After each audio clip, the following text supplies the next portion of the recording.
Hello and good morning everybody. आप सभी का स्वागत है हमारे चैनल पर। आप सभी ठीक और स्वस्थ होंगे, इस बात की पूरी उम्मीद है। आप देख रहे हैं खबरें फटाफट। तो दोस्तों, सुबह की गर्म चाय की चुस्कियों के साथ बढ़ते हैं आज की गर्मा गर्म खबरों की ओर। दोस्तों, 1 सितंबर से हमारे देश में अनलॉक 4 की प्रक्रिया शुरू हो चुकी है और उसी के साथ ही देश में ऐसी बहुत सारी चीजें हैं जो एक लंबे वक्त से बंद थी, धीरे धीरे करके अनलॉक 4 में खुल रही है। लेकिन रही बात स्कूल और कॉलेजेस की, तो वो अभी भी बंद है और अभी तक इसके बारे में प्रॉपर न्यूज सामने नहीं आई है कि कब तक ये खुलेंगे या फिर एक साथ खोल दिए जाएंगे। अगर बात की जाए हमारे देश के प्रधानमंत्री की, तो उन्होंने आज ही अपने देश के बड़े बड़े राजनयिकों के साथ बैठक की है, जिसमें बहुत सारे अहम और कड़े फैसले लिए गए हैं, जिस बात की जानकारी हम आपको आगे इस वीडियो में देंगे। लेकिन आपको इस वीडियो के साथ अंत तक बने रहना होगा, क्योंकि तभी आप हर एक खबर के बारे में सही और सटीक जानकारी हासिल कर पाएंगे। तो चलिए दोस्तों, बढ़ते हैं आज की सारी सुर्खियों की ओर, जहां पर आपको सबसे पहले बताएंगे राष्ट्रीय शिक्षा नीति पर राज्यपालों के सम्मेलन पर पीएम मोदी ने बड़ा फैसला लिया। गिरती जीडीपी और बढ़ते कोरोना मामलों पर राहुल ने मोदी सरकार को बताया शुतुरमुर्ग। खुशखबरी, रूस में इसी हफ्ते लोगों के लिए उपलब्ध हो सकती है कोरोना वैक्सीन। 2023 तक रहेगा कोरोना वायरस, लोग कर ले तैयारी, वैज्ञानिक की चेतावनी। बीसीसीआई ने जारी किया आईपीएल 2020 का स्केड्यूल, मुंबई इंडियंस और चेन्नई सुपर किंग्स की टक्कर से होगा आगाज। 2021 की शुरुआत में लॉन्च हो सकता है भारत का चंद्रमा मिशन चंद्रयान 3। कबाड़ में जाएगी आपकी पुरानी गाड़ी, मोदी सरकार ला रही नई पॉलिसी। अब बिजली का बिल हो जाएगा 0, सरकार दे रही है इस स्कीम से जुड़ने का मौका। खुशखबरी, 3 दिन बाद फिर सोने की कीमत में आई तेजी, विदेशी बाजारों का मिला सपोर्ट। जी हाँ दोस्तों, ऐसी और भी कई बड़ी खबरें और अपडेट निकल कर सामने आ रही है, जिनकी सही और सटीक जानकारी हम आपको इस वीडियो में आगे देंगे। लेकिन उससे पहले आपसे एक छोटी सी रिक्वेस्ट है। आप तो जानते ही हैं कि इस वीडियो को बनाने में कितनी मेहनत लगती है और आप हमारे काम को अप्रिशिएट करते हैं, मेहनत को समझते हैं और आप इतना प्यार हमें देते हैं, इस बात का हमें एहसास है। तो इस वीडियो पर एक लाइक करके एक बार फिर से अपना प्यार जाहिर कर दीजिए। इसके साथ ही आपको वीडियो के नीचे एक सब्सक्राइब बटन भी नजर आ रहा होगा, उसे भी जरूर दबा दीजिए। फिर सब्सक्राइब बटन दबाने के बाद आपको वहां नजर आएगा एक बेल आइकन, उसे भी जरूर दबा दीजिए, ताकि आप तक दिन भर की सारी बड़ी खबरें और जानकारियां लगातार मिलती रहे। तो चलिए दोस्तों, शुरुआत करते हैं हमारे आज के खबरों के सिलसिले को, जहां पर सबसे पहले नजर डालते हैं आज की सबसे पहली बड़ी खबर पर। देश में कोरोना वायरस के संक्रमितों का आंकड़ा 42 लाख के पार हो चुका है। अब तक 42,04,614 लोग संक्रमित पाए गए। पिछले 24 घंटे के अंदर कोरोना के रिकॉर्ड 90,802 नए मामले सामने आए। रविवार को 1,016 लोगों ने अपनी जान गंवाई। स्वास्थ्य मंत्रालय की ओर से जारी ताजा जानकारी के अनुसार देश में कोरोना से अब तक 8,82,542 एक्टिव केस है और 32,50,429 लोग ठीक हो गए हैं। 71,642 लोग अपनी जान भी गंवा चुके हैं। राष्ट्रीय शिक्षा नीति पर राज्यपालों के सम्मेलन के उद्घाटन सत्र को राष्ट्रपति रामनाथ कोविंद और पीएम मोदी ने वीडियो कॉन्फ्रेंसिंग के जरिए संबोधित किया। पीएम मोदी और राष्ट्रपति कोविंद ने नई शिक्षा नीतियों की खूबियों को बताया है। पीएम ने कहा कि नई शिक्षा नीति बच्चों को बैग और बोर्ड के बोझ से मुक्त करेगी, तो राष्ट्रपति ने कहा कि शिक्षण के पेशे में योग्य लोगों के चयन और रिसर्च पर निवेश बढ़ाया जाएगा। स्कूली शिक्षा को मजबूत आधार देने के लिए 2021 तक इस शिक्षा नीति पर आधारित टीचर्स एजुकेशन का एक नवीन और व्यापक पाठ्यक्रम तैयार करने का लक्ष्य है। टीचर्स एजुकेशन उच्च शिक्षा का अंग है, अतः राज्य स्तर पर आप सबको टीचर्स एजुकेशन से जुड़े अत्यंत महत्वपूर्ण लक्ष्यों को प्राप्त करना है। बढ़ते हैं अगली खबर की ओर। कोरोना संकट के बीच 169 दिन के बाद दिल्ली मेट्रो चली है। कल यानी 7 सितंबर से सिर्फ येलो लाइन समायपुर बादली से डटा हुडा सिटी सेंटर तक शुरू हुई है। सुबह 7 बजे से हुडा सिटी सेंटर से समायपुर बादली के लिए मेट्रो रवाना हुई। इससे दिल्ली वासियों को एक राहत मिली है, लेकिन इसमें भी यात्रियों के लिए यात्रा करने के कई नए नियम हैं। ऐसे में प्रशासन तमाम तरह की सावधानी बरत रहा है। मेट्रो में सफर करते वक्त यात्रियों को खास बातों का ख्याल रखना होगा। दिल्ली सरकार ने स्टैंडर्ड ऑपरेटिंग प्रोसीजर SOP तैयार किया है। तमाम प्रोटोकॉल को ध्यान में रखते हुए मेट्रो का परिचालन किया गया है, जिससे यात्रियों को किसी तरह की कोई दिक्कत ना हो। कांग्रेस के पूर्व अध्यक्ष राहुल गांधी ने कोरोना वायरस संक्रमण के मामलों में लगातार हो रही बढ़ोतरी और जीडीपी विकास दर में भारी गिरावट को लेकर मोदी सरकार पर तंज कसा। राहुल गांधी ने कहा कि मौजूदा समय में देश हर गलत दौड़ में आगे है। राहुल ने ट्वीट किया, मोदी सरकार को देश में संकट पहुंचाकर समाधान ढूंढने की बजाय शुतुरमुर्ग बन जाती है। हर गलत दौड़ में देश आगे है, कोरोना संक्रमण के आंकड़े हो या जीडीपी में गिरावट। बढ़ते हैं अगली खबर की ओर।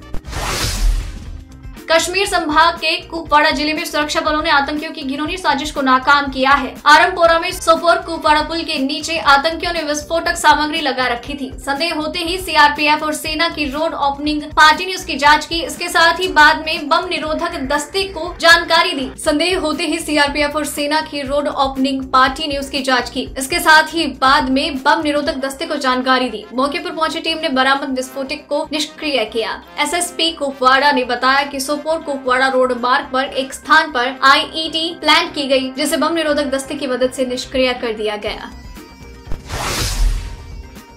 कोरोना वायरस संक्रमण पर स्टडी करने वाले एक प्रमुख वैज्ञानिक ने चेतावनी दी है कि इस वायरस का असर अगले 3 साल तक हमारी जिंदगी पर होगा। जर्मनी के वायरोलॉजिस्ट हेनरिक स्ट्रीक ने कहा कि आने वाले वक्त में कोरोना के संक्रमण के बढ़ेंगे और इसे टालना संभव नहीं होगा। उन्होंने कहा कि कोरोना के मामले बढ़ने के लिए लोगों को अभ्यस्त होना चाहिए।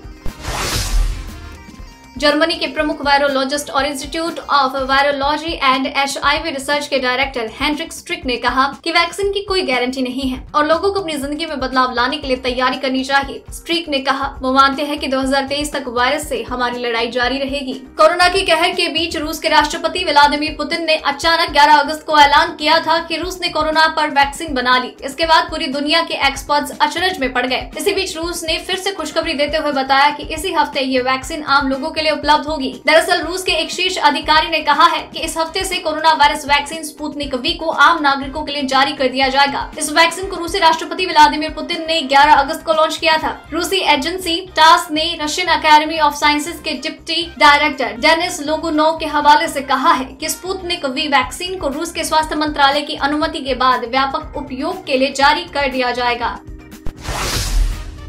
दोस्तों, वीडियो अभी खत्म नहीं हुई है और खबरों का सिलसिला अभी बाकी है, तो वीडियो में अभी आखिर तक बने रहिए। तो चलिए जान लेते हैं अगली खबर के बारे में, लेकिन उससे पहले जान लेते हैं कि आपके राज्य का मौसम का हालचाल क्या है।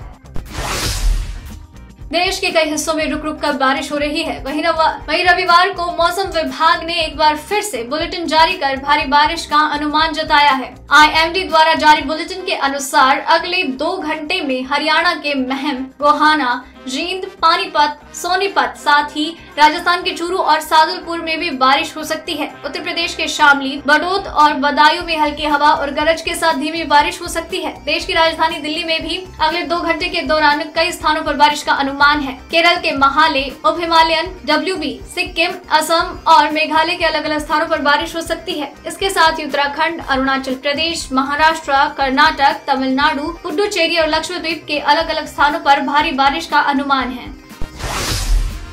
डीजल की कीमतों में पिछले हफ्ते ही गिरावट का रुख है। सोमवार को भी डीजल की कीमत में 11 पैसे प्रति लीटर की कमी हुई। इस गिरावट के बाद दिल्ली में पेट्रोल 82.08, डीजल 73.16, मुंबई में पेट्रोल 88.73, डीजल 79.69, चेन्नई में पेट्रोल 85.04 और डीजल 78.48, कोलकाता में पेट्रोल 83.57, डीजल 76.66, नोएडा में पेट्रोल 82.36 और डीजल 73.47। पिछले एक हफ्ते में पेट्रोलियम कंपनियां डीजल के रेट में करीब 40 पैसे प्रति लीटर की कमी कर चुकी है। बढ़ते हैं अगली खबर की ओर।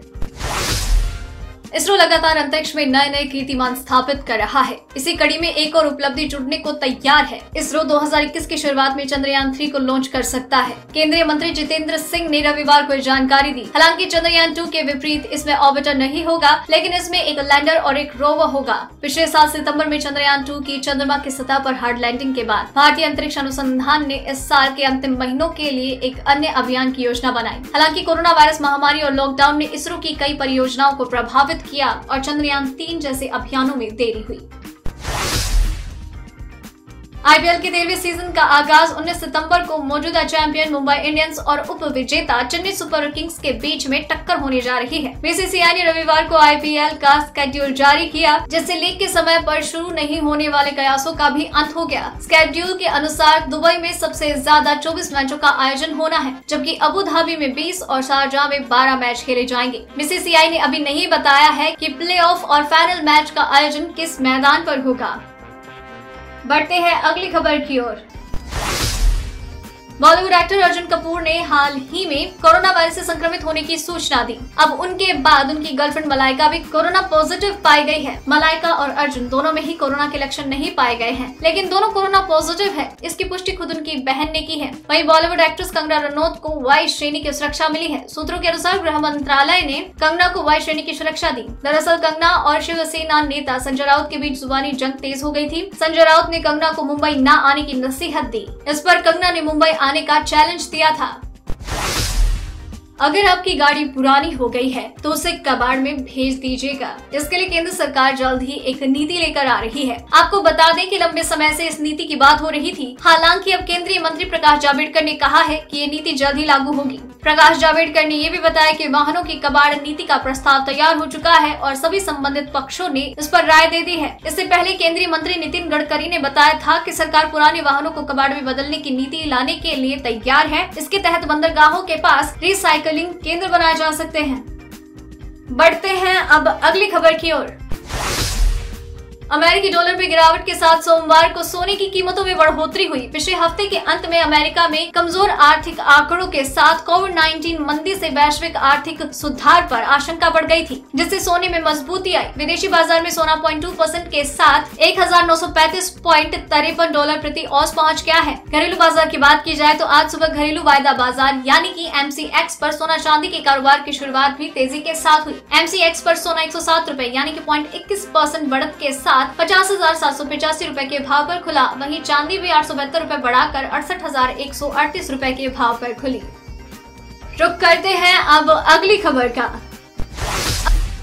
अक्सर लोग बिजली के बढ़े हुए बिल के चलते टेंशन में रहते हैं, लेकिन अब आपको चिंता करने की जरूरत नहीं है, क्योंकि आप सोलर प्लांट इंस्टॉल कराकर बिजली का बिल आधा कर सकते हैं। लोगों को राहत देने के मकसद से हरियाणा सरकार ने मनोहर ज्योति योजना की शुरुआत की। इस योजना के तहत 15,000 की सब्सिडी दी जा रही है। अगर आप भी इस योजना का लाभ लेना चाहते हैं तो इन प्रक्रियाओं का पालन करें। मनोहर ज्योति योजना से जुड़ने के लिए आधिकारिक वेबसाइट harira.government.in पर जाएं। यहाँ ऑनलाइन आवेदन करें। इस दौरान फॉर्म के साथ निवास प्रमाण पत्र, आधार कार्ड और बैंक अकाउंट की फोटोकॉपी भी लगाएं। आमतौर पर 150 वोट का सोलर पैनल लगाने में 22,500 रुपए की लागत आती है। तो दोस्तों, आज की वीडियो में बस इतना ही। उम्मीद करते हैं कि आपको खबर पसंद आई होंगी और आप इसी तरीके से देश में हो रही हर एक गतिविधि से अपडेट रहना चाहते हैं, इसलिए चैनल को सब्सक्राइब कर लीजिए। और साथ ही अगर आपने वीडियो को एंड तक देखा है तो अपना नाम नीचे कमेंट सेक्शन में जरूर बताइएगा और इसी तरह की और भी कई खबरों के लिए चैनल के साथ बने रहिए। धन्यवाद।